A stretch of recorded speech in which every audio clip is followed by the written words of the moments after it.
se sont outillés sur les enjeux de la sécurité et de la santé au travail. Daouda Yameogo nous en dit plus. Dans le milieu professionnel, le danger n'est toujours pas loin. Chutes, maladies liées à la posture, aux moisissures dans les immeubles en passant par les machines et autres, ou encore les accidents de trajet sont monnaie courante et les statistiques de la CNSS interpellent. De 2020 à 2025, 7661 personnes ont été victimes d'accidents ou de maladies de travail avec 78 cas de décès. Pour la CNSS, les hommes et femmes des médias sont les relais indispensables pour inverser la tendance. C'est d'outiller les professionnels des médias sur la sécurité et la santé au travail. C'est également rappeler le rôle combien important de la CNSS en matière de prévention des risques professionnels, parce que nous sommes dans un environnement où les travailleurs sont exposés à beaucoup de risques. Les risques sont de divers ordres. Nous avons eu l'occasion au cours de nos échanges d'énumérer pas mal de risques auxquels sont exposés les travailleurs. Donc, l'objectif, c'est vraiment de vous présenter l'état des lieux sur les risques professionnels, les mesures de prévention que nous déroulons pour pouvoir contribuer à la maîtrise de l'ensemble des risques, réduire les accidents du travail et les maladies professionnelles dont les conséquences sont souvent irréversibles pour les travailleurs. Le cadre juridique, rôle des comités de sécurité et mécanismes de prise en charge par la CNSS ont été passés au peigne fin. Pour les participants, cette immersion permet d'être des relais pour sensibiliser la population. Je vois le corpus juridique que je retiens, toute une panoplie de textes sur lesquels repose tout ce qui est en lien avec la santé et la sécurité sociale. Il y a aussi les risques liés, tout ce qui est lié aux risques maladie en lien avec l'environnement du travail. Et aussi l'employeur qui doit être le garant de la sécurité, santé, travail de l'employé, en attendant que la CNSS prenne le relais maintenant pour les questions de réparation. Mais avant, tout ce qui doit être mis en avant, c'est la prévention. Donc c'est tout un ensemble d'éléments que nous avons reçus aujourd'hui, bien sûr par le biais de la CNSS, pour en être des relais auprès des populations. Ce sont une vingtaine de journalistes qui ont participé à l'atelier de la Caisse nationale de sécurité sociale, CNSS. De son côté, l'entreprise Adam Bureautique Trading a répondu à l'initiative présidentielle Faso Mebo.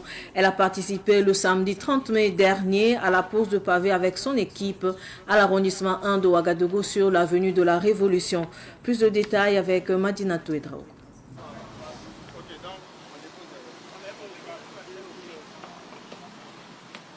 C'est dans une ambiance conviviale que les membres de l'entreprise Adam Bureautique Trading sont sortis pour répondre à l'appel du président du Faso. Chacun met la main à la pâte pour contribuer à l'embellissement de l'avenue de la Révolution. Selon le responsable de l'entreprise, Adam Bureautique Trading s'inscrit dans cette vision depuis plus d'1 mois. Notre PDG de l'Arbitrade a pris l'initiative à les membres de son bureau, afin de mobiliser la main-d'œuvre pour accompagner l'initiative présidentielle pour le pavage des accotements de l'avenir de la Révolution.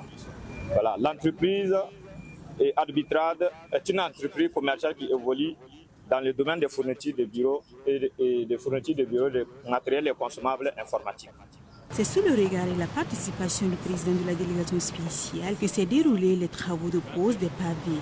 Il n'a cessé de galvaniser les membres de l'entreprise tout au long de l'activité. Depuis plus d'1 mois, M. Kabouré Adama, à travers son entreprise, nous accompagne avec les pauvres. Donc c'est une initiative citoyenne et patriotique que nous saluons donc à sa juste valeur. Parce que ce que nous faisons aujourd'hui, c'est pour nous, mais c'est également pour nos enfants et nos petits-enfants. C'est pour le pays. Et comme le chef de l'État l'a si bien dit, l'État ne peut pas tout faire. Il faut que les populations elles-mêmes s'engagent. Parce que ce que nous faisons pour nous-mêmes. Et ceux qui aiment leur pays, comme l'a dit le chef de l'État, s'engagent à assainir leur carré de vie. Et ce que nous faisons, c'est l'assainissement et réellement l'embellissement. Selon le PDS, 30% des travaux de pavage ont été réalisés depuis le lancement de l'opération à la fin de l'année 2025. Le PDS et le responsable d'Adam Bureautique Trading invitent la population à sortir massivement afin d'accélérer l'achèvement des travaux.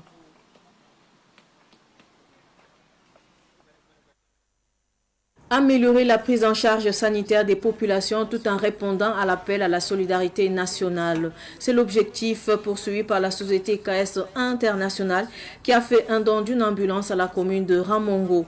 Un geste apprécié par les autorités locales et les populations. Suivons ce reportage de Issa Oumarati. La commune de Ramongo, dans la région du Nando, a bénéficié d'un don d'ambulance offert par la société AKS International à travers son PDG, également fils de la localité. La cérémonie de remise a mobilisé autorités administratives, coutumières et populations venues saluer ce geste de solidarité destiné à renforcer l'évacuation sanitaire dans la commune. Pour le donateur, cette initiative répond à l'appel du président du Faso à la solidarité nationale et à l'entraide entre Burkinabés. Ça fait presque 20 ans que Ramongo n'a pas d'ambulance. J'ai remarqué aussi que beaucoup de gens souffrent, beaucoup de gens ont eu des problèmes à cause de l'ambulance, à cause du manque de l'ambulance à Ramongo. Donc, à travers aussi les messages forts du président du Faso, le camarade Ibrahim Traoré, chef de l'État, qui dit et qui répète tous les jours, nous, on peut construire notre pays par nous-mêmes. Il y a beaucoup de choses qu'on peut faire par nous-mêmes. Être patriotique, c'est aimer sa communauté, c'est aimer son prochain. Donc c'est ça aussi tout ça qui nous a motivés à faire le don de l'ambulance pour faire un appel très fort à tous les fils et filles de Ramongo, de Bultiende, de Nando, de Burkina Faso, à emboîter le pas. Tous ceux qui peuvent faire quelque chose pour leur communauté, ils n'ont qu'à le faire à leur manière. Voilà, tout ne peut pas venir de l'État. La présidente de la délégation spéciale de Ramongo a salué un geste salvateur qui vient soulager les populations confrontées aux difficultés d'accès rapide aux soins de santé. Elle a traduit toute la reconnaissance de la commune aux donateurs et à son entreprise. La commune en tout cas est bénéficiaire d'une ambulance offerte gracieusement par un fils de la localité, M. Kaboré Abdul Karim, PDG de AK Service, pour soulager véritablement les populations et accompagner en tout cas les CSPS de la commune de Ramongo pour faciliter les évacuations vers les centres de santé adaptés. Et c'est véritablement une invite, voilà, à toutes les filles, à tous les fils de la commune de Ramongo et à accompagner, à emboîter véritablement le pas de M. Kaboré parce que voilà, ce moyen viendra véritablement soulager non seulement les populations de la commune de Ramongo, mais voilà toutes les populations voilà, du district sanitaire de Koudougou.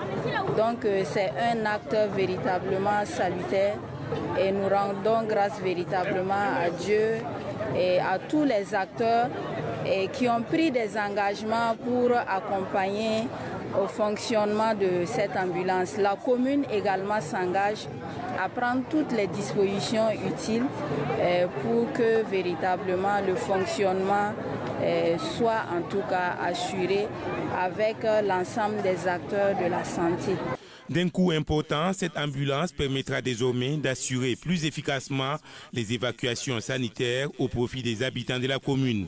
La cérémonie s'est achevée par la remise symbolique des clés et une visite du véhicule par les autorités et les populations. Et puis l'Office national de la sécurité routière ONASER apporte des éclaircissements à la suite d'une information diffusée sur les réseaux sociaux selon laquelle les véhicules équipés de phares LED seraient désormais en infraction. L'ONASER indique que l'interdiction ne concerne que l'ensemble des phares LED mais ne concerne pas l'ensemble des phares LED mais uniquement les phares LED éblouissants conformément aux dispositions de l'article 54 du décret numéro 2003-418 relatif à l'éclairage et à la signalisation des véhicules. L'ONASER Nasser annonce que tous les dispositifs d'éclairage des véhicules seront contrôlés et que les équipements éblouissants non conformes à la réglementation seront sanctionnés. Place à la musique à présent. Yelou est le 4e album de l'artiste chanteuse tradi-moderne Caroline Somé alias Karomé. Un opus de 15 titres entièrement chantés en Dagara qui parle de la cohésion sociale, de l'amitié, de la place de la femme dans la société, entre autres. La présentation de l'album a eu lieu ce samedi à Ouagadougou. Plus de précisions avec Madina Touidraou. Imbete wa yelo yelo yombera wonyome imbe yele kore to vaide to vede ona yele imbete wa yelo yombera wonyome imbe yele kore to vaide to 15 titres dans une seule langue, le Dagara. L'album Yelou, purement du terroir, reflète le parcours de vie ainsi que les réalités de société selon l'artiste Karomé. Chaque titre de l'album porte un message. Yelou, c'est des conseils que j'ai véhiculés, voilà, pour tout le monde. Voilà, ça parle de beaucoup de choses. Il parle de la jalousie, ça parle de la cohésion sociale, beaucoup de choses. Je parle de la jeune fille, voilà, je parle des enfants d'aujourd'hui. Je donne beaucoup de conseils dans voilà, mes chants. Selon Serge Poda, représentant de la maison de production DH Productions, des actions sont déjà mises en œuvre pour assurer la promotion de l'album. Alors le nouvel album de Karomé ne vient pas forcément pour changer quelque chose, mais il vient apporter une autre dimension. L'artiste qui depuis avait disparu un peu, pas des scènes, mais en termes de discographie, avait voulu prendre un peu de recul pour avoir un album qui parle beaucoup plus de son vécu, qui parle de ses expériences. C'est un peu de sa vie qu'elle retransmet donc sur cet album-là. Bon, en ce qui concerne la stratégie, on ne va pas réinventer la roue. Les choses existent déjà comme elle l'a dit. On aura une grande campagne média qui va se faire, on aura des tournées qui sont prévues, on aura des showcases, et on aura aussi également des concerts qui seront préparés. Mais disons-nous qu'avec cet album-là, on ne veut pas rester qu'au Burkina, parce que vous le savez, la communauté d'Agara existe aussi dans d'autres pays comme le Ghana, etc. Donc il y a une stratégie qui est prévue dans ce sens. L'album Yelou est disponible sur YouTube ainsi que sur clé USB.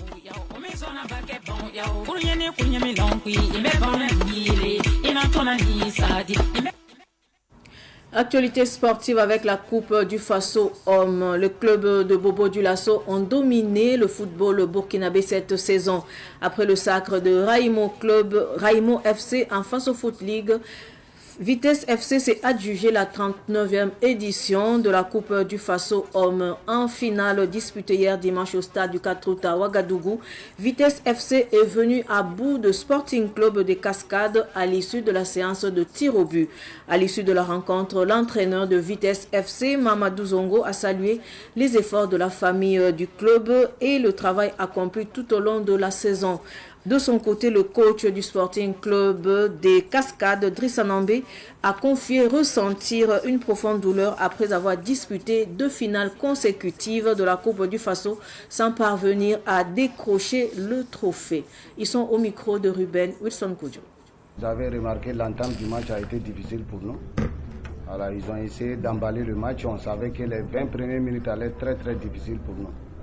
Mais bon, malheureusement, on a donné une situation de but qu'ils ont marqué, donc on était obligé de courir derrière le score.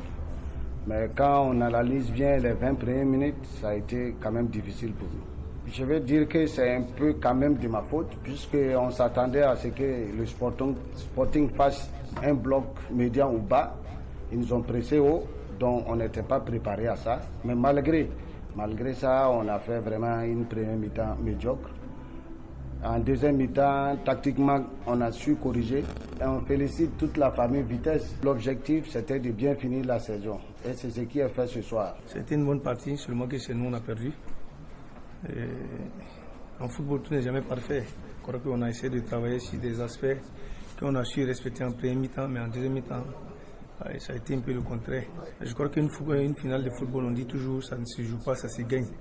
Voilà, nous on avait fait peut-être les deux à la fois. Malheureusement, en premier mi-temps, on s'est trouvé dans ce qu'on recherchait. Malheureusement, en deuxième mi-temps, on s'est fait rattraper au score et bon, aller jusqu'au tir au but. Je crois que ça, c'est une autre chance. Ça, c'est une autre étape du football. On ne peut pas dire qu'on a cette clé-là. Il suffit d'aller tirer et les meilleurs gagnent. Donc, le meilleur, ça a été Vitesse. Je crois que je vais la féliciter. Et accepter cette douleur-là. Parce qu'un entraîneur, quand tu coaches une équipe, pendant 2 ans que tu as la chance d'avoir la finale successivement, l'objectif, c'est de remporter cette finale-là. S'il y a 2 ans de suite, tu arrives à aller en finale que tu n'arrives pas à remporter, vraiment, je crois que personne ne dira au nombre de fois que ça fait mal. Voilà, je suis mal à l'intérieur. Mais c'est le travail qui le dit. Ça m'a permis de prendre des leçons et peut-être revenir encore plus fort les années à venir. Ainsi s'achève cette édition d'information. Merci de rester fidèle au programme de Savane TV. Au revoir.